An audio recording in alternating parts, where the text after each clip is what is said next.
Hi you guys, it's Amanda with Healthy House on the Block. Thank you so much for tuning in for another Healthy House tip on how to create a home environment that is a space that supports your health and wellness. This week we're going to talk about some big projects. A lot of times I talk to you guys about kind of the day-to-day things. What can we change in our daily habits? What very tiny steps can we take? Because I think that those all add up, and a lot of times they're things that we can take action on right away. However, I also think that it's very important to keep a pulse on these bigger projects that you can do for your home. I think, you have to do a little bit of both, but planning out these big projects and taking the time to make sure that they're going to be low toxin, that we're choosing the right materials, that we're installing things in a way that doesn't introduce chemicals and toxins to our space is key. So I'm going to walk you through this week's blog post where I will break everything down. We're going to talk about some very specific projects that you can do at home. I'm kind of ranking them from what I think are the best projects, and when I talk about that, we take a lot of things into consideration. So we take into consideration how long are we spending in contact with this maybe material. So for example, if we're talking about a mattress, well, that's an 8-hour-ish a day thing where we're laying on our mattress for that period of time and we are in contact with whatever toxins are in the mattress during that time. So we want to make sure that that's at the top of our list, right? Maybe something like curtains is not something that we're coming in contact with all of the time. It's not touching our skin. Another one would be flooring. Well, that takes up a large space. So anything that has a large square footage in our home, paint, flooring, even countertops, make up a decent amount of space, and we're also preparing our food on it. So that one's kind of got some other elements to it that we want to pay attention to. But all of these things are things to consider when we're talking about creating a healthy home and maybe doing a bigger project to move our home in that direction. So let's walk through the slides and I will share with you my top picks for projects and bigger purchases in your home that you can work towards in creating a healthy environment. All right, you guys. So often I talk about small changes that you can make at home, like right away today, because that's usually what we're looking for. It's kind of like a quick fix or a change. It's completely fine to do this, I should add. But where you want to start with big projects can be a little confusing. So how do you start when you're ready to make a big change? Might be something like replacing flooring or improving the airflow at your home. It's kind of tricky. Where do we start with these overwhelming home ideas? I think it's so important to not only be doing the small things every day to improve and keep your home moving towards being as low toxin as possible, but I also think it's important to keep a pulse on these bigger projects and changes moving forward. Many of us are either in one camp or the other. We tend to live for the big home changes or kind of just do the day-to-day. So if we're doing the big home changes, sometimes we can forget the everyday habits. Or if we're doing just small improvements, we kind of forget that there are big steps we can take towards a future in low toxin living. While the day-to-day habits are always a good way to keep your home healthy on a regular basis, the big change home ideas are the ones that will make drastic changes in just like one step. So really the overall health of your home is dependent on both factors. First, you have to stop bringing toxic chemicals and products into your space. And then second, you have to bring in fresh air and adjust the indoor climate to dilute the products and materials that will remain in your space. With each of these big steps forward, you can baby step small changes as well as take massive steps towards some big changes in your space. So today we're going to talk about these big changes. And so I'm going to basically walk you through this week's blog post in video format, and let's kind of see what we're going to be doing. So first we're going to talk about how to evaluate healthy home ideas. We're going to talk about some of the best planned out purchases for a healthy home as well. and some project ideas. So first, let's talk about the 4 ways to evaluate a healthy home project. So no matter how you think you're going to proceed, it's important to do some evaluating of your space and home before getting too deep into any projects at home. These are the areas that I recommend my clients evaluate in order to ensure that the project will align with not only their healthy space wants, but their budget as well. So the first one is surface area. Basically, the bigger the surface area in your home, the more beneficial a project can be when it comes to replacing current materials with toxin-free materials. So flooring is a great example of this. Flooring covers an extremely large surface area in the home, and so replacing flooring will likely reduce more toxins in your space than perhaps switching out like your drapes. Second is frequency of use. I always ask this. Is it a space or item that you use every day or multiple times a day? If the answer is yes, then it's one of the home ideas that gets moved to the top of the list. For example, your mattress is something that you use for 6 to 8 hours every day. In comparison, your towels, you might only use for 5 to 10 minutes every day. The next thing is to look at the investment or return. So this might not apply to all the items that you have on your home ideas list, but it will certainly be beneficial to look at for others.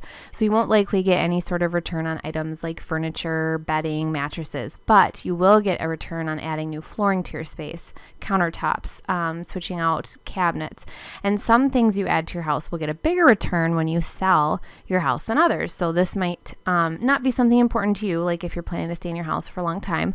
However, it's just something to consider. And then the last thing is waste not. So sometimes we want to improve spaces in our home that just don't need anything at the moment. And if you just installed carpet last year and now you're changing your mind, see if there's a way to reuse the carpet, either yourself or someone else can use it before just tearing it out and throwing it in a landfill. So try to wait until an area in your home truly needs an update before you replace perfectly good components of your home. So now let's look at some of the top projects for a healthy house. Again, I kind of said this before.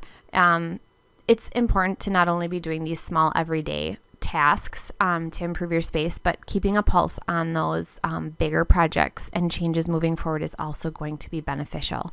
So one thing we can talk about is low toxin flooring. So flooring is at the top of my healthy home ideas list for a reason. It's a huge surface area in your home, and it can be one of the best bang for your buck improvements. If you have small kids who likely play in close proximity to the floor, then this is going to be a good one to consider for you. The great thing about flooring is you can either DIY the project or you can hire it out. But either way, just try to do a dustless install method and block off any vents during the work to help with anything being brought inside. The next thing is countertops. So countertops are an item that can generally earn you more when you go to sell your home. And I think it's an important component to consider for health because we cook and eat off of this surface. You can reduce toxins like radon, PVC, formaldehyde, VOCs, and more. And it's generally, it can be fairly costly. You can obviously find more inexpensive countertops that are toxin free. And I have resources to all of these projects in this week's blog post, which you can get to by the link in the bottom of the description. So let's look at woodwork and doors. So this will ultimately depend on what type of doors and woodwork you have at home. Solid wood is probably a good option to keep and perhaps just maybe reseal with a healthy sealant. If you have medium density fiberboard, MDF, or another pressed wood, it may be in your best interest to change it out. However, just know that replacing woodwork in an entire house can get really expensive. So if you can work room by room, you might be able to keep the project in your budget. Or, you can obviously keep what you have and try and seal it. Another item that you could look at is an air-to-air exchanger. So if your home is a smidge older, you won't have this incredible tool to keep your indoor air as clean as possible. New homes are built with these.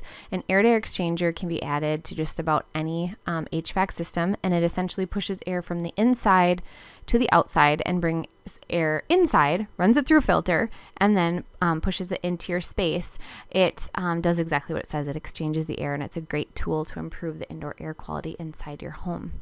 The last thing that we want to talk about is windows. So again, this is a really expensive change, but it's an investment where you usually see a decent return on the windows when selling your home. Windows are in most spaces of the home usually in every room, and many times they get warm from the sun and the climate outside, which means that they'll be off-gassing inside your home at a decent rate. So changing them out could improve your space quite nicely.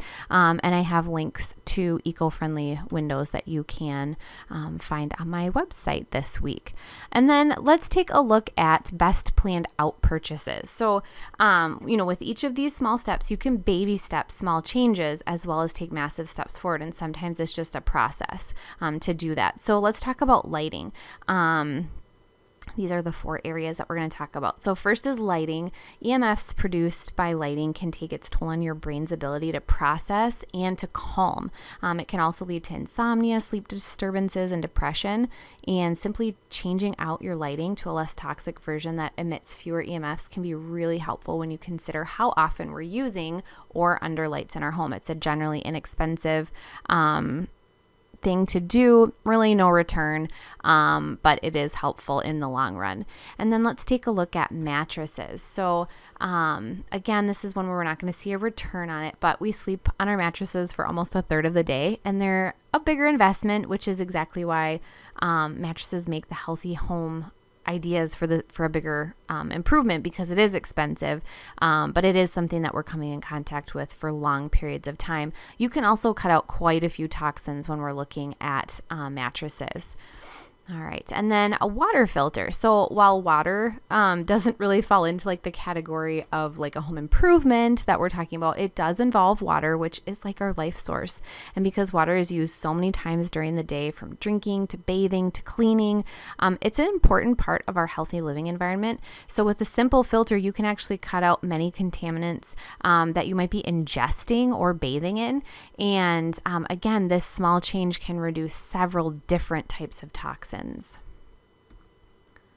And then low toxin furniture. So you're probably not going to get anything back from purchasing healthy furniture. There's no return on it, but you will have peace of mind. So replacing furniture can be a really big undertaking when it comes to your home. And there's a lot of research that goes into the quality, health, comfort, and design of the items you choose. But you can cut out a lot of chemicals. I mean, if you're looking at this list where it says toxins reduced, there's so many things here: formaldehyde, flame retardants, VOCs, phthalates, PVC, PFOAs, synthetic fragrance, chemical antimicrobials. And we use these every day. And I have a couple really good resources for you linked in this week's blog post if you're going to be hunting for some new low toxin furniture. And then the last thing is, if you need help, I am here. I hire out for video consultations, phone consultations. You will get a customized workbook, which we're going to look at in a second, principal planner, product recommendations, links to the products. This is an example of a workbook that I prepared for a client just a few days ago. And what we've got here is I'm just going to give you a couple sample pages. It ended up being almost a 20-page book for her, but we've got table of contents, and then we went through some flooring for her. And so I've got it all listed, some installation recommendations that she can give to her contractor. And then we talked about adhesives and glues. These are all custom to her. This is what she wanted to know about. And then I have some products for her as well that are highly recommended. And then an end page where I cover the things that she specifically wanted to know. So these are customized to you. This isn't like I'm just going to send you something I've already made or I've already researched. I will do specialized research depending on what you want. And then you also get your own page on my website that has all of your product recommendations. So this is just an example of one, but it has links to every single product that we talked about, everything that she was looking for because she was going to be moving into a new house and wanted to know about cabinets, glues specifically for her contractor, and things like that. So if you need help, please reach out. I am more than happy to get you started on some of these projects. Some people want me to just help with one tiny project. Some people want to help with, a remodel or a new build. I do it all. So please reach out if you have any questions. You guys, thank you so much for watching. I hope that you were able to find some bit of information that you can take and apply in your own home. I hope that, if you have any questions, you can reach out to me. I am more than happy to answer any questions. I always tell people, if nothing else, I'll point you in the right direction to someone who can answer those questions. Until next week, I hope you're well.